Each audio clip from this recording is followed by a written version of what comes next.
유진아, 수능 끝나면 뭐 할 거야? 야, 같이 갈래? 나 빵 사러 갈게. 근데 너 켈로이드 아니야? 켈로이드면 수술 못하지 않아? 아, 진짜? 안 되는데. 나 꼭 해야 되는데. 안녕하세요. ILTV 세상에 못 고치는 얼굴은 없다. IL 성형외과 원장 박범진. 실장 윤미진입니다. 오늘은 성형외과 영역에서의 피부에 관련된 궁금증을 해결해 드리기 위해 특별한 분을 모셨습니다. 안녕하세요. 웰스 피부과 최원우 원장입니다. 최 원장님 피부가 진짜 좋으세요. 따로 관리하세요? 규칙적으로 관리하죠. 첫 번째 주제는 성형수술 후 피부 관리.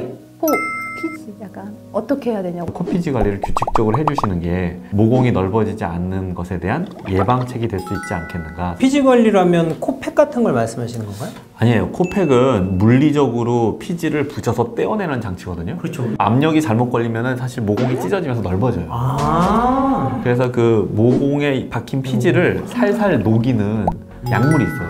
그 약물로 살살 녹이고 나서 아주 가볍게 초음파를 걸면 싹 나옵니다. 광대 같은 데 이제 여드름이 나거든요. 강하게 압축을 해도 되나요? 관리사가 짜내는 수준의 압출의 압력에 수술했던 부위가 이상이 생기거나 문제가 되지는 않을 걸로 봅니다. 근데 언제부터? 안전하게는 한 달 정도 후에 오시라고 권하고, 그 사이에는 그 압출보다는 염증만 낮춰주기 위해서 그 부분에 주사를 놓는다든지 아주 가볍게 그 끝에 있는 녹만 제거해 준다든지 이런 식으로 처치해드리고 있어요. 성형 수술 후에 피부 회복에 좋은 화장품 성분이 혹시 있을까요? 염증을 가라앉혀주는 로션입니다.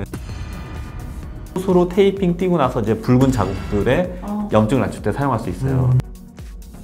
두 번째 주제, 레이저에 대한 것 한번 확인해 보도록 하겠습니다. 지방 이식하고 나면 원장님 레이저하면 지방이 다 녹아버린다고. 말이 안 됩니다. 레이저는 피부에 침투하는 한계가 있어요.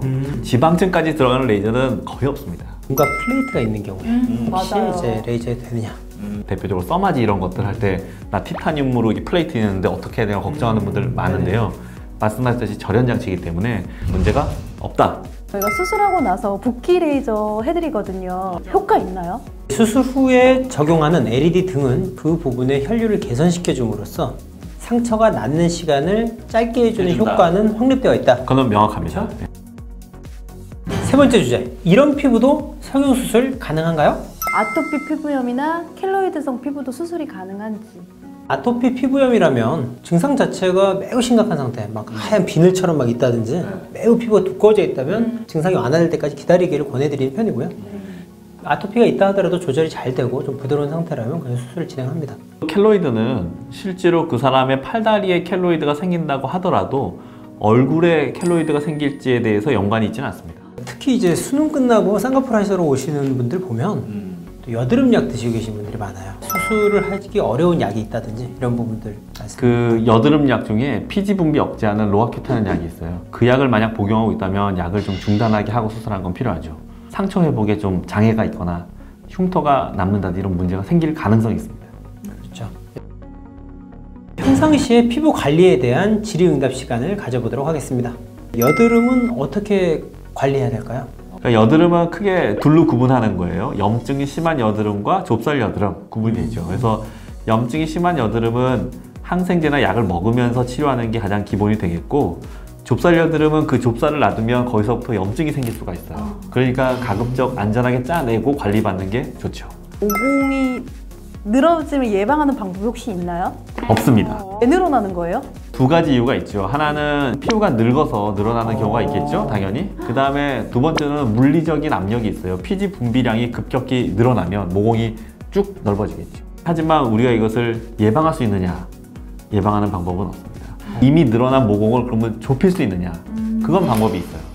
피코프락셀이라고 아주 촘촘하게 발사되는 프락셀 레이저로 하면 모공이 좁아집니다. 연예인들 관리법으로 유명해진 1일 1팩? 네네, 1일 1팩. 추천하시나요? 추천합니다. 그 외에 뭐 효과적인 홈케어가 있나요? 보습제 열심히 바르는 게 홈케어 핵심이거든요. 바르는 것이 귀찮은 분들에겐 1일 1팩 정도로도 충분하다. 얼굴을 그러면 씻고 나도 보습 효과가 지속되는 건가요? 얼굴 씻고 나도요? 팩을 한 다음에? 네, 씻잖아요. 안 씻어요? 그러니까 팩은 언제 하느냐? 얼굴 씻은 다음에 팩을 하는 겁니다. 그러고 싶는 거 아니에요? 최원 원장님 피부 관리법으로 선크림만 추천하셨던 걸로. 선스틱 요번에 개발했습니다. 돼지 껍데기 먹으면 피부가 좋아지나요? 돼지 껍데기가 콜라겐 성분으로 구성되어 있는 거는 맞습니다. 근데 대신 전제 조건이 이거죠. 많이 먹으면. 개인적으로 되게 궁금한 거거든요. 피부는 타고나는 거예요? 아니면 만들어가는 거예요? 타고나는 거죠. 하지만 피부 관리를 통해서 우리는 더 좋은 피부로 거듭날 수도 있습니다. 저도 개인적으로 궁금했습니다. 타고난 거예요? 만들어진 거예요? 저 타고났죠.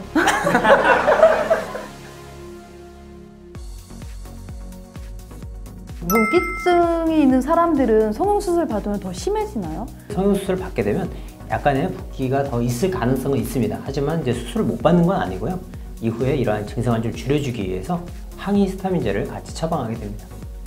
오늘은 피부과 전문의 원장님을 모시고 성형외과 영역의 피부에 관한 질문과 답변을 들어보는 시간을 가졌습니다. 궁금증에 관해 도움이 되셨기를 바라며 ILTV 세상에 못 고치는 얼굴 없다 여기에서 인사드리겠습니다.